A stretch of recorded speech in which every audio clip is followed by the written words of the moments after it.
Welcome to the Brushless Revolution, where we explore the working principles and engineering of brushless DC, or BLDC, motors.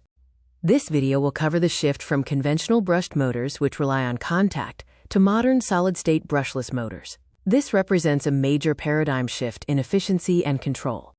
Conventional brushed motors use mechanical commutation via graphite brushes, causing friction, sparks, and high maintenance.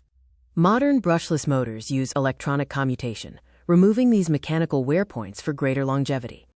The core anatomy of a BLDC motor includes a stator with 3-phase windings and a rotor composed of permanent magnets.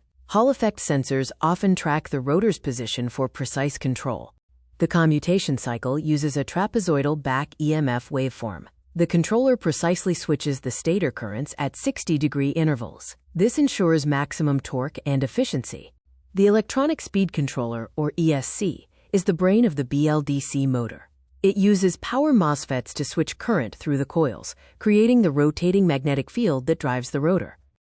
Compared to brushed DC motors, brushless DC motors offer higher efficiency and require no physical maintenance. They also produce zero electromagnetic interference or sparks, though they require more complex control systems. Key performance advantages include superior efficiency due to reduced friction, better heat management since the windings are on the stator, and an extended lifespan often reaching over 10,000 hours.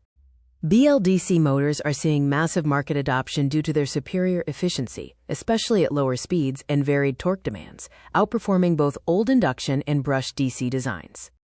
These motors power diverse industrial applications, including drones and aerospace, efficient propulsion in electric vehicles, and low-noise cooling systems in modern home appliances.